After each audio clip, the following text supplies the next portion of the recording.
찬양단 하나님께서 기뻐하신 줄로 믿습니다. 여러분 반갑습니다. 우리 옆 사람 손잡고 사랑하고 축복합니다.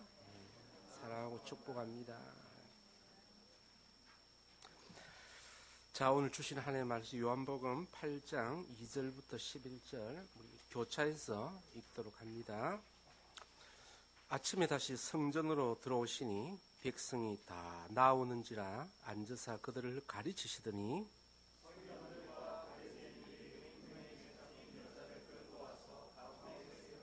예수께 말하되 선생이여 이 여자가 간음하다가 현장에서 잡혔나이다.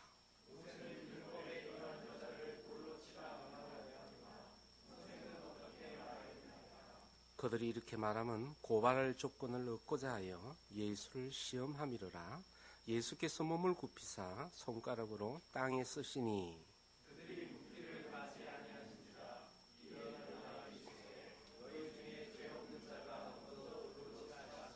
다시 몸을 굽혀 손가락으로 땅에 쓰시니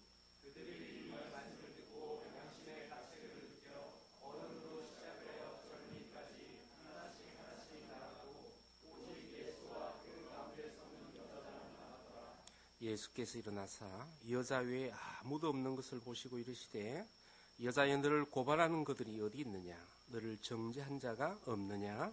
대답하되 주여 없나이다. 예수께서 이르시되 나도 너를 정죄하지 아니하노니 가서 다시는 죄를 범하지 말라 하시니라. 아멘. 가서 다시는 죄를 범하지 말라. 이 제목으로 주신 말씀을 우리가 묵상해 보도록 하겠습니다. 여러분, 이상적인 인간의 조건은 뭘까요? 예수님의 그 사랑을 삶에서 그대로 드러내는 사람. 그 사람이 보이는 게 아니라 그 사람 배후에 예수님의 사랑이 드러나는 삶. 그 사람 이상적인 사람입니다. 그럼 이상 사회는 어떤 것일까요? 혁명 동기가 아니라 그 예수님의 사랑이 시스템에 부합되어져서 정말 실천되는 사회. 이것이 이제 이상적인 사회입니다. 우리는 이상적인 인간이 되기를 또 이상적인 사회가 되기를 위해서 기도하고 그런 세상을 꿈꿔야 될 줄로 믿습니다. 오늘 본문은요, 한 여인의 죄, 즉 현장에서 간통한 여인을 잡아와서 처벌하려는 바리새인과 서기관들, 그리고 이 간통한 여인들을 정죄하기 위해서 미투 운동에 참석한 군중들의 이야기입니다. 사실 이 죄인이 피의자가 남자에서 여자로 바꿀 뿐이지 오늘 미투 운동과 아주 흡사한 환경입니다. 율법을 범한 간통죄에 걸린 여인을 정죄하기 위해서 모인 군중의 모습입니다. 이런 미투 운동이 얼마나 그 의식 변화 운동이 중요한지 모릅니다. 사회 성숙하기 위해서 정말 필요한 운동이고요. 여러분, 한 사람의 탐욕이 피해자에게 얼마나 치명적인 고통을 안겨주는지. 그래서 가해자에게는 적정한 법의 심판이 있어야 되고요. 동시에 그 죄에서 철저히 자신을 돌아보고 참여하는 사회 전반에 걸친 의식개혁 운동이 일어나야 하는 것입니다. 그럼 우리의 모범이 되는, 또 우리는 이상사회를 꿈꾸고 있는 우리 그리스도인들은 오늘 이 미투 운동을 대하는 예수님의 관점은 어떠한 것인가? 오늘 본문을 통해서 예수님께서 우리들에게 제시하시는 메시지는 무엇인가를 살펴봐야 되겠습니다. 첫째로 예수님은요, 한 여인의 죄의 참상을 보고 우리 모두가 자신의 죄를 깨닫기를 원하시는 줄 믿으시기를 바랍니다. 네. 오늘 본문에서 바리새인과 서기관들의 도전을 한번 살펴봅시다. 다시 4절에서 6절 한번 읽습니다. 시작. 예수께서 말하되 선생이여 이 여자가 간음하다가 현장에서 잡혔나이다. 모세는 율법에 이러한 자를 돌로 치라 명하였거니와 선생은 어떻게 말하겠나이까? 그들이 이렇게 말하면 고발할 조건을 얻고자 하여 예수를 시험함이로라. 아멘. 여러분, 오늘 4절에서 6절 읽을 때 누가 더 범죄가 참담합니까? 간통한 여인입니까? 이 간통한 여인을 이용해서 자기 어떤 목적을 달성하고자 하는 바리새인과 서기관들이 대단한 사람입니다. 오늘 본문에 등장하는 서기관과 바리새인은요, 참 잔인한 사람입니다. 언뜻 보면 율법을 준수하고 그 율법을 준수하기 위해서 행동으로 나서는 어려운 사람 같지만 예수님은 이가 얼마나 잔인한 인간인 줄을 미리 아셨습니다. 여러분, 율법을 통해서 사람을 죽이고 매장하려는 그들은요, 잘못된 것입니다. 율법은 그런 용도로 하나님께서 만드시지 않으셨습니다. 하나님의 공의와 사랑과 자비를 경험케 하고요, 서로 인간끼리 존중해야 하고 서로의 권리를 보호하고요, 서로 더불어 사는 사이에 대한 지침인 것입니다. 그래서 공의의 하나님이 세상을 통해서 이 뜻이 구현되기를 하나님께서 원하시는 거죠. 그런데 이 사람들은요, 이 율법을 이용해서 파괴와 매장, 죽음을 가져오게 합니다. 예수님은요, 이 간음한 여인보다 이 서기관과 바리새인의 죄가 더 엄중하다는 것을 이미 알고 계셨습니다. 그들의 최종적인 목적이 자기 사역을 방해하고 하나님의 나라를 거스르기 위한 목적인 것을 이미 아셨습니다. 그래서 이들은 이미 범죄를 공모하고 모의를 한 거죠. 예수님을 공경에 빠뜨리기 위해서 이 여인을 이용한 것입니다. 여러분, 간음 현장을 덮쳤다 그러는데 남자는 어디 있습니까? 간음을 혼자 하나요? 간음을 한 사람이 분명히 남녀가 동시에 있을 것인데 여자만 데리고 왔습니다. 남자를 매수해서 여인을 이용해서 이런 획책을 한 것이 거의 확실시 됩니다. 그리고 증거 자체도 없는데 그와 통관한 남자도 데리고 오지 않은 상태에서 모든 사람 앞에 끌고 와서 가운데 세우고, 이건 정신적인 살인이죠. 인민재판도 이런 재판이 없는 것입니다. 이것은 사실 여자에게는 생사가 달린 문제입니다. 간음 중에 있는 여인을 데려와서 군중에 세웠다는 것은 이미 정신적 살인이 이미 완료된 상황이고요. 이게 이제 죄가 부여되면요, 돌에 맞아서 육체적인 죽음도 끝날 상황입니다. 그래서 한 사람이 어떤 정치적인 것을 목적을 이용하기 위해서 한 여인의 생과 삶은요, 아무 안중에도 없는 이들의 잔인함을 보게 됩니다. 그런데 이 여인의 처벌을 요구하는 군중들에게 예수님은 보란 듯이 땅바닥에 뭘 쓰시죠? 무엇을 쓰셨는가에 대해서는 아무도 모릅니다. 주석가들은 나름대로의 어떤 자기 이야기를 하지만요, 제가 이제 묵상하면서 생각할 때 제 생각은요, 그 모인 군중, 간음 중이라 들킨 여인을 돌로 치기 위해서 각기 나름의 율법을 준수하기 위해서 모인 사람들의 죄를 예수님께서 적고 열거하신 것이 아닌가 생각이 됩니다. 절도도 있고요, 강간도 있고, 도덕질도 있고, 여러 가지 죄를 적어놓은 가운데 거기 있는 돌로 치기 위해서 모인 군중들이 깜짝 놀랐을 겁니다. 아니, 내 죄의 목록이 여기 있다는 거죠. 이 죄는 아무도에게도 들키지 않고 지금까지 잘 보존해서 여기까지 왔는데, 그래서 나는 외인인 양 이 여자를 돌로 치기 위해서 이 자리에 왔는데, 예수님 저 범상치 않은 분이 죄를 쓰는데 그것이 나의 죄다. 엄청난 충격을 받았을 것입니다. 지금 내 처지가 남에게 돌팔매할 처지가 아니라는 것을 이 영혼이 깨달았을 것입니다. 우리 9절 한번 볼까요?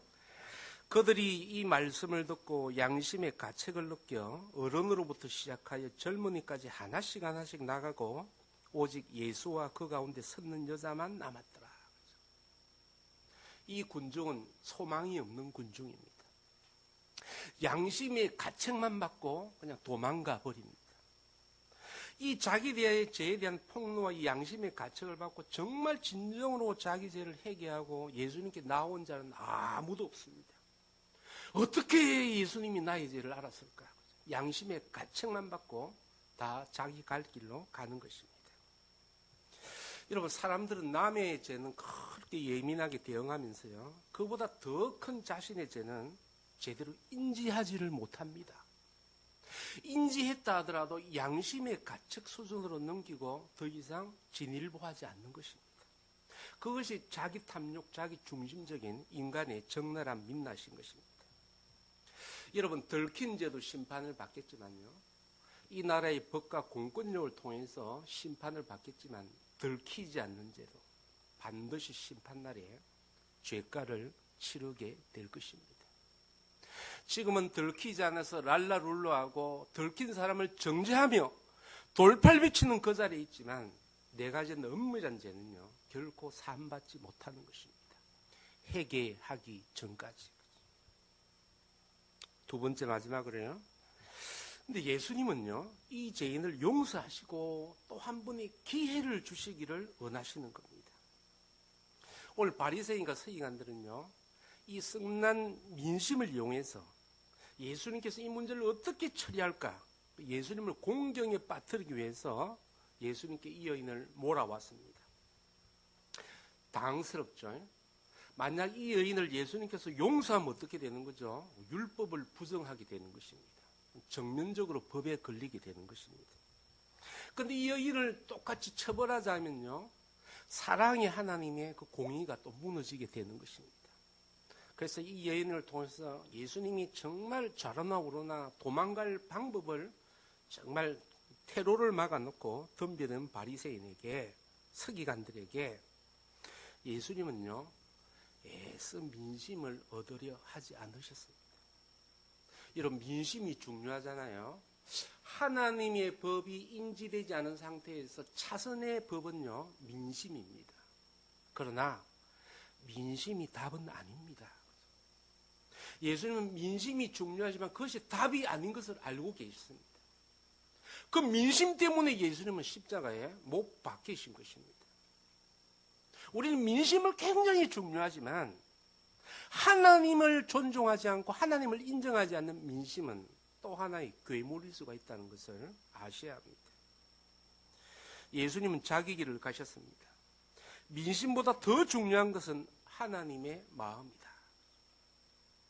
여러분, 민심은 그렇게 살피면서 하나님의 마음을 살피지 않는 그 시대가 악한 시대인 것입니다. 사람의 눈치와 편리는 그렇게 예민하게 집중하면서 법과 진리 되신 하나님을 상실한다면요 그가 악인인 것입니다. 멀쩡한 것 같아요. 예수님이 선포하시는 마음은 어떤 걸까요? 오늘의 하이라이트입니다. 11절을 같이 읽습니다. 시작. 예수께서 이르시되 나도 너를 정죄하지 아니하노니 가서 다시는 죄를 범하지 말라 하시니라.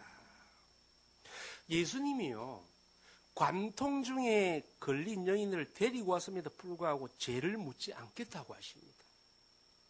사람은 어떤 외부적인 어떤 모습으로 모든 죄를 판단하지만요 예수님은 그 내면의 모든 사연을 알고 계시는 주님께서 이 여인이 마땅히 죄를 지었지만 억울한 면이 있다, 이용당했다는 것을 아십니다.